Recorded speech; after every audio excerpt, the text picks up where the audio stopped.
if you're aware, people are worried about putting their stuff in the cloud for security reasons. And we were able to tell people that they don't need to worry about their security if they are not doing anything on a particular list, and they can actually relax about a little bit. So, why do they want to go to the cloud? Beyond the obvious reasons. I mean, you're all here for a cloud conference. I don't need to tell you why it's exciting to go to the cloud and what can be done there. So, well, I want to highlight 2 points. One of them is that our users are already there.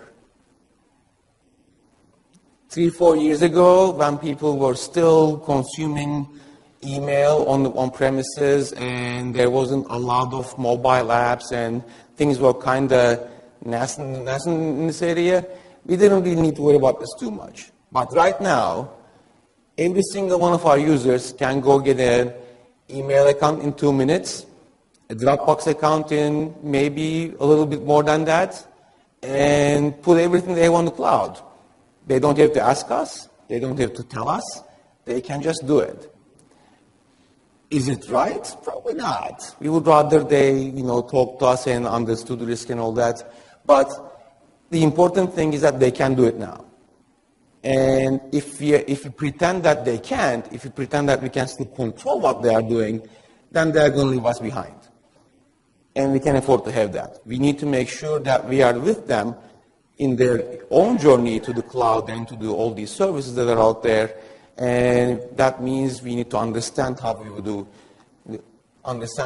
can do infrastructure in the cloud, how we can do services in the cloud to make sure our users are getting what they need in a better and more efficient way. The second point is, I call this climbing up the value chain. Amazon and others have figured out how to run servers. They run, I don't know how many at this point. I'm sure they know. If they're adding $7 billion worth of business every day, they probably have no idea how many servers they have. But we have far less.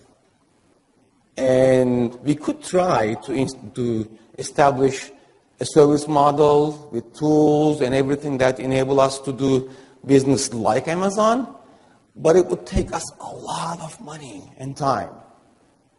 And it would be kind of silly to try to replicate that just to prove that we are just as cool. And instead, I would like us to leverage their expertise and what they are doing so that we can go focus our efforts somewhere else. In an institution like ours, IT can be a great partner to research, to instruction, to administration. But if we are worried about how we are going to, stack the next server or stand up next application locally, we don't really have time for that. We only have time to worry about our infrastructure and how we are doing things as they are. So going to the cloud, leveraging these services by people who are doing it better than us, or better than we can possibly even dream of, will allow us to do better things and more productive things with our time. In April, we invited them on campus. Between January and April, we went through a first round of elimination. We eliminated some vendors who were completely unaware of what we were asking for. One of them proposed private cloud instead of public cloud. They didn't even read what we were writing. They didn't make it. So we got several vendors in. They came on site. We invited them on site. This is part of our standard process. And we asked them to go through a script. We made sure that they were talking about the same thing and that we could understand what they were saying. And here, our purchasing people had a great idea. They said, all this stuff, everybody's selling different things. Some charged by hours, some charged by virtual machines. This is all crazy. We can't score this. We can't understand what they are doing. They said, instead, how about you guys come up with scenarios that explain a given business case and give them details so that they can respond to that scenario. Tell us what they can do and how much it would cost. That really made the whole thing, honestly. Because without that, we would have the hardest time trying to distinguish between vendor X's pricing model, the Cloud Nexus pricing model, and somebody else's. But that way, they not only had to tell us what they thought they could do for us, which allowed us to actually understand whether they were any good in the first place, they also had to give us the pricing. And that was a hugely beneficial part of this process that allowed us to both score them and understand better what they can actually accomplish. So I heavily recommend doing that. A month later, we did the awards, and then somehow it took us 4 months to actually sign a contract and get it in place. And then a month later, we did a campus kickoff event. That was great. I'm going to ask Sean to talk about that when it's his turn. And now we have the contract in place. So, and we think it worked great. Our users are very happy.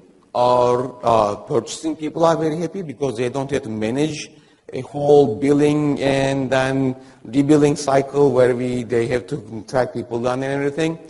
And we have a genuinely excited dozens of people already who are talking to Cloud Nexa, who are trying to figure out how they are going to do things. And they are the most wonderful, craziest things that you can imagine. It's not we'll put our ERP on the cloud. It's not we are going to do some teaching stuff on the ground. It's anything and everything. So from our perspective, why did it work? The first thing is that we had our executive sponsorship. This wasn't a small department wants to do something by themselves and figure it out without talking to anybody. It wasn't a central IT by itself thing either. We had broad participation. The broad participation from colleges, from central services, from the CIO's office enabled us to actually make this something real rather than some random thing that is a little project little pet project of somebody's. Again, I can't emphasize enough the importance of support from our legal and purchasing staff. They didn't get what we were trying to do, but they listened. They told us what wouldn't work, what would work, and they were willing to learn and experience with us. The scenarios, I'm going to keep hitting that. It was critical to do that. Because nobody really knows what they are selling or how they are selling it, honestly, and they can put it on an RFP with a pricing matrix and then, have you make sense of it. Of course, having the right respondents really helped. I really cannot speak highly enough of Cloud Nexa in that context. They came in and they really didn't sell us the stuff that we didn't want. They didn't tell us that we didn't know what we were talking about. They didn't tell us that their product was the only thing that we could use. They were very understanding. They respectful of our needs, and they came and communicated their value very well.